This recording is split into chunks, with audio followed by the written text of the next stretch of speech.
Over the weekend, I played Act 1 of Diablo 2 Resurrected, and I'm going to share my thoughts about Diablo 2 Resurrected so far with the early access beta.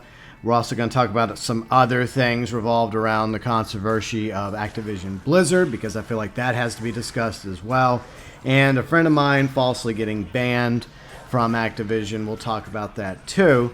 But I just want to let y'all know before we get started, for anyone else that's interested in Blizzard's new, not so new, remake, it's basically a remake, Diablo 2 Resurrected.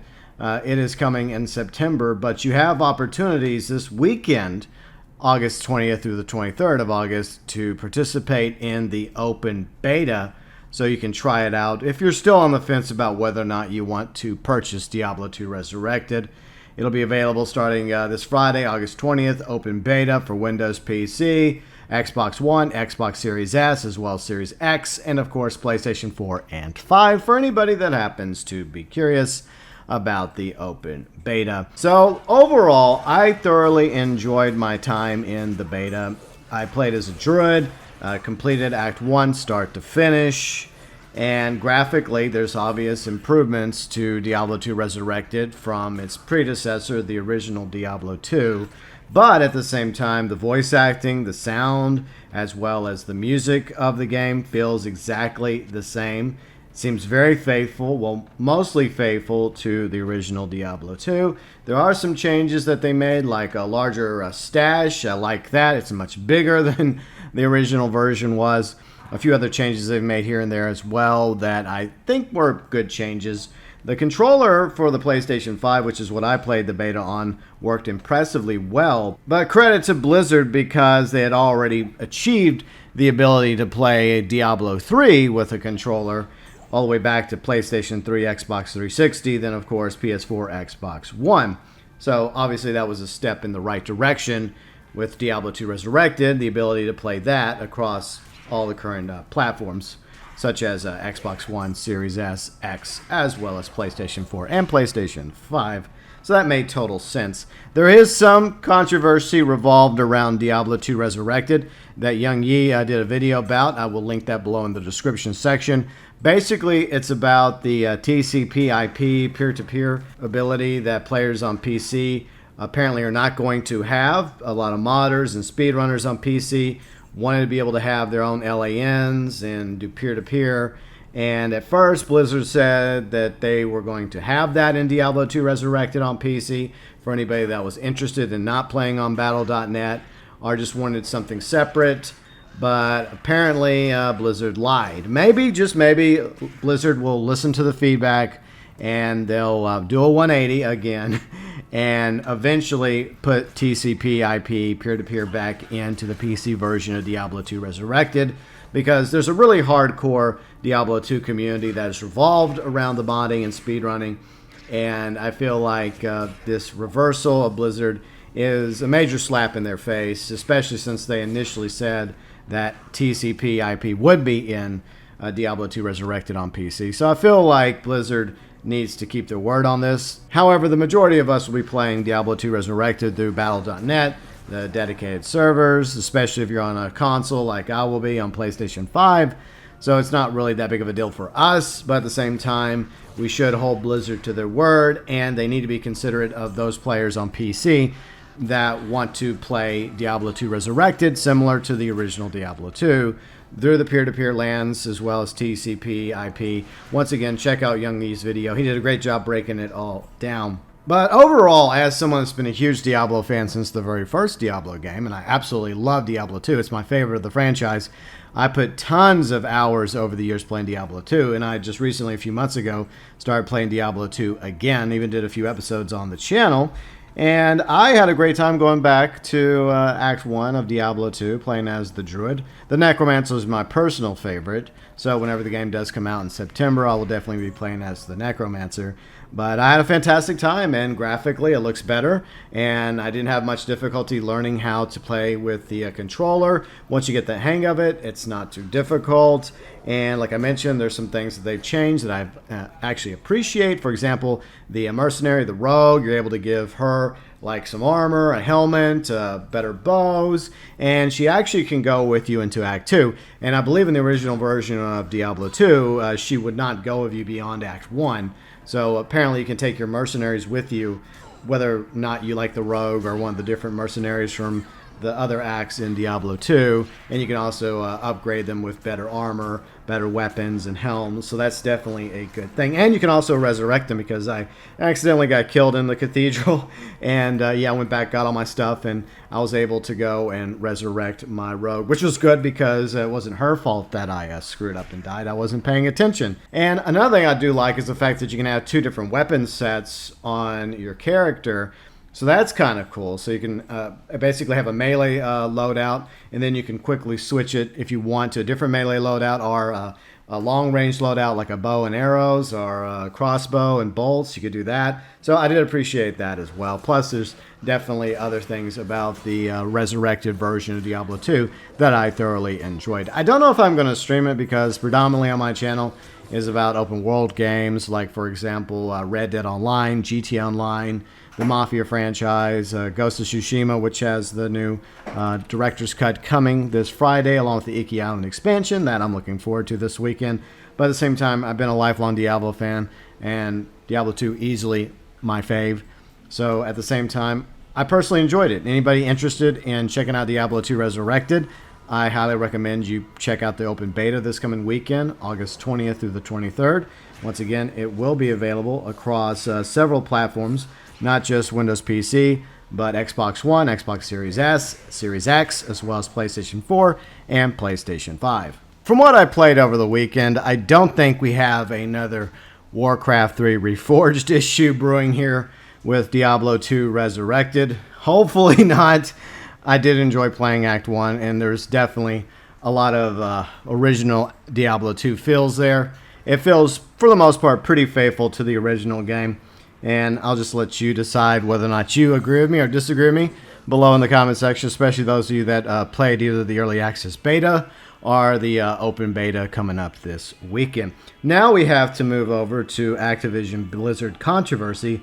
I'm not going to go over every single thing that happened, just my thoughts once again about this issue, because I felt like in order to talk about Diablo 2 Resurrected, I kind of have no choice but to bring this up as well. In fact, I was planning on streaming the open beta last week, but in light of what has occurred over the past few months at Activision Blizzard, I felt that that would just be very disrespectful to everybody affected at Activision Blizzard with everything still going on over there. So I decided that I would still play it off stream and record B-roll, because obviously I'm a huge Diablo 2 fan.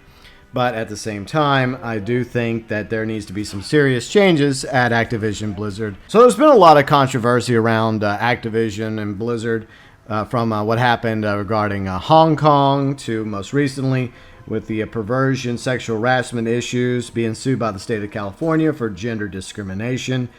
Blizzard employees are forming walkouts, going on strike basically. They're calling for changes within the company. By the way, I will leave a link to a website, upcomer.com, who has more details about the breakdown, exactly what has transpired at Activision Blizzard since all this began. But basically what they're asking for is the end of forced arbitration for all employees, worker participation oversight for hiring and promotion policies, need for greater pay transparency to ensure equality, employee selection for third party to audit HR and other company processes, among other things. Several people have already left the company, including J. Allen Brack, who himself had some controversy over recent years. When all this came to light about a month ago, I believe most of the gaming community was in shock about what they were hearing coming out from Activision Blizzard. In my opinion, this crap shouldn't happen at any company, big or small.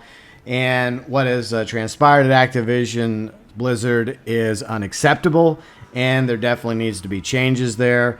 I hope that this is going to lead to positive changes and eventually a better work environment for all employees, male, female, otherwise.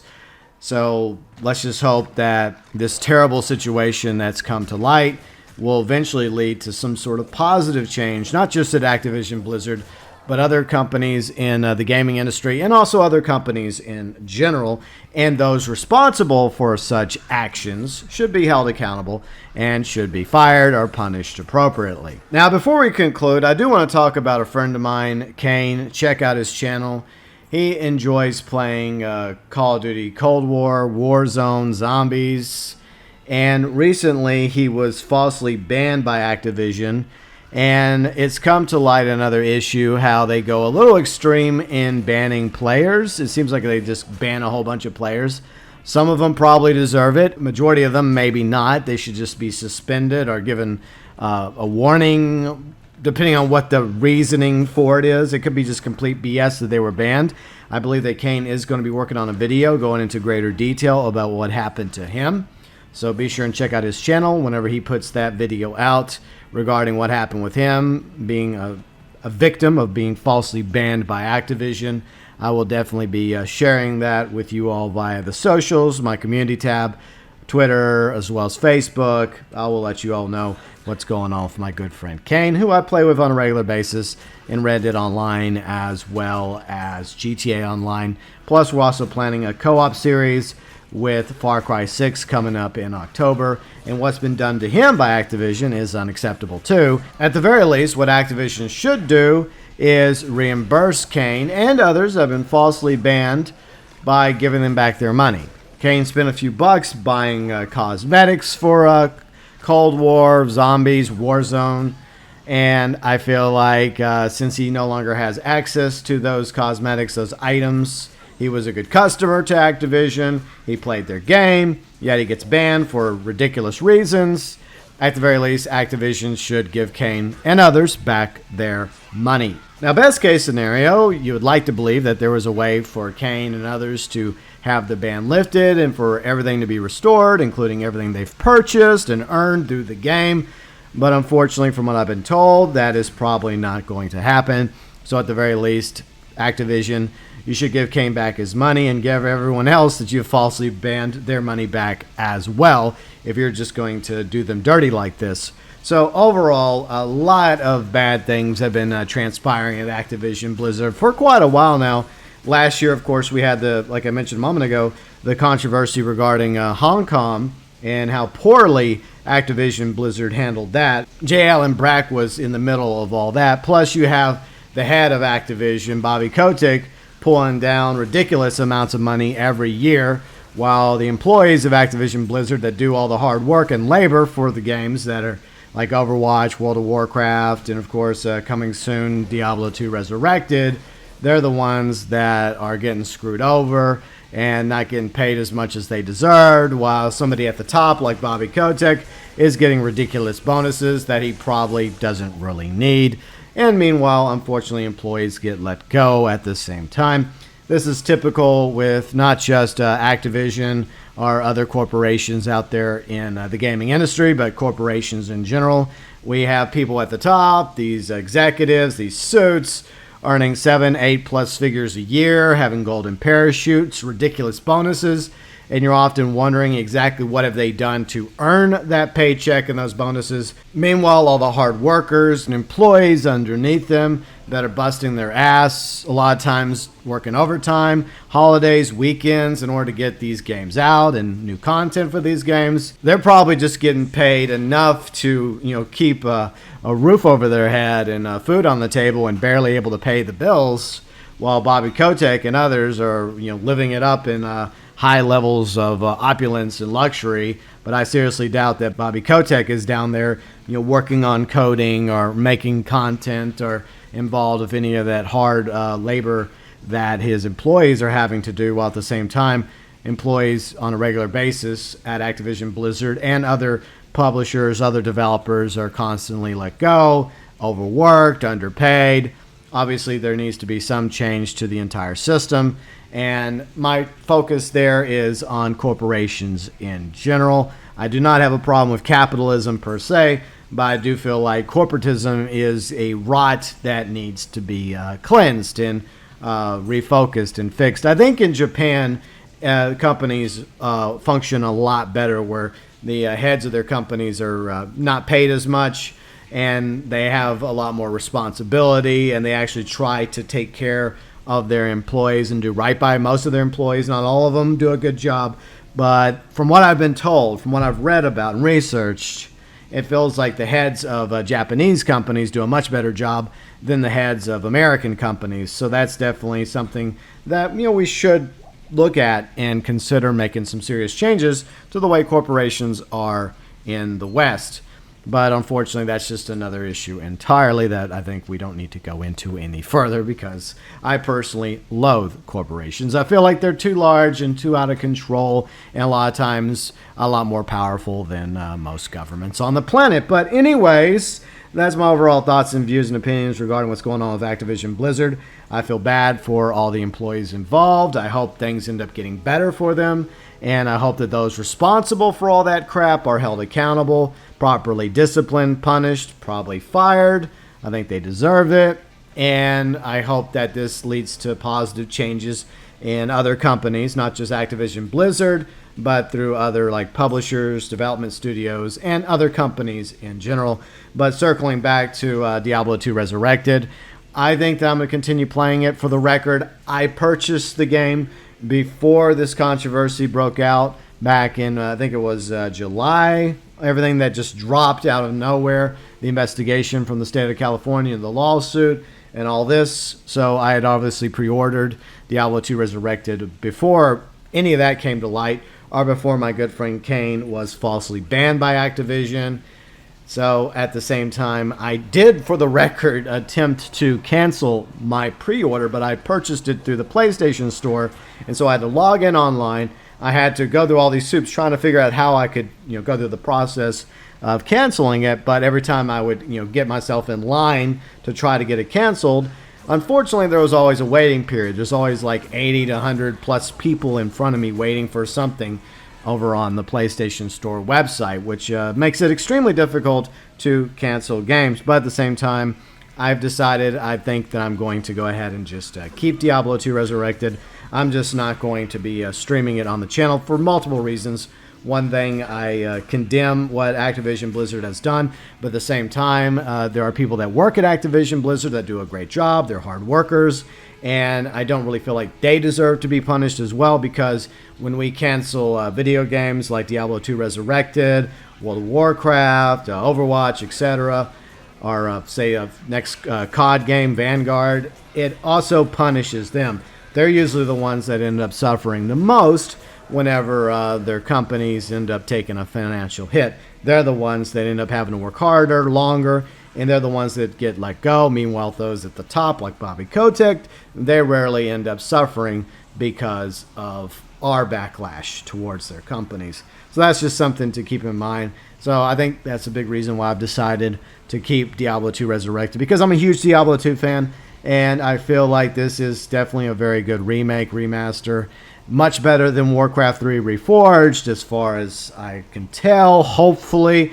I just hope that that one issue that we were talking about earlier, the Young Yi covered on his channel, the TCP IP issue, I hope that's something that they'll change their mind on, especially in light of all this backlash coming from the Diablo 2 community on PC, because that's the most hardcore of the Diablo 2 community. And I think that even though the majority of players won't have anything to do with TCP or IP or the peer-to-peer system, at the same time, it's something that Blizzard promised, and they need to keep their word. But anyways, that's my thoughts, my views, my opinions regarding Diablo 2 Resurrected. Just going to play it off stream whenever it comes out. It's not going to be on the channel. I may do like a review of Diablo 2 Resurrected, so that may happen once I beat Diablo 2 Resurrected, of course, off stream.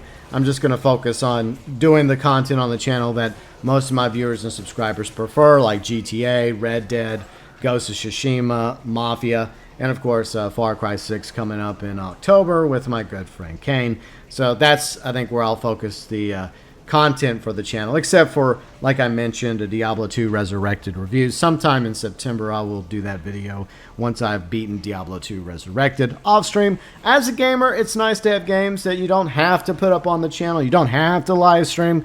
You can just sit back and just play the game and enjoy it, just like I did back in the early 2000s with the original Diablo 2. By the way, I played it all the way through that decade, so even though it came out like around that time. I think I was at least playing it leading up to Diablo 3, and I just started playing Diablo 2 again a few months ago on the channel. So I did do a little bit of night streams regarding the original Diablo 2 for a little nostalgia's sake, because I was just so excited about Diablo 2 Resurrected in light of all the controversy that's happened recently with Activision Blizzard. I just hope that Diablo 2 Resurrected is well received and brings more people to the Diablo franchise. As much as I think they improved upon Diablo 3 from launch, I still think the Diablo 2 is the best of the 3 Diablo games, and hopefully Diablo 4 will be good. Despite that also being problematic, because I think a few lead people recently left the development team of Diablo 4 in light of all this controversy that's going on in Activision Blizzard. So Diablo 4 could be in trouble as well. I hope that it ends up being good, and that is for the sake of all those hardworking employees that are currently working on Diablo 4, as well as Diablo 2 Resurrected, Overwatch, World of Warcraft. You get the idea. But anyways, that's my views and opinions, once again, regarding Diablo 2 Resurrected, as well as the controversy revolved around Activision Blizzard, Kane and others being falsely banned by Activision Blizzard for reasons. And now I want to know your thoughts, your views, your opinions regarding the beta, if you had a chance to play the beta, or if you're planning on playing the open beta of Diablo 2 Resurrected this weekend. I want to know your thoughts, your views, your honest opinions regarding Diablo 2 Resurrected. As always, welcome below in the comments section.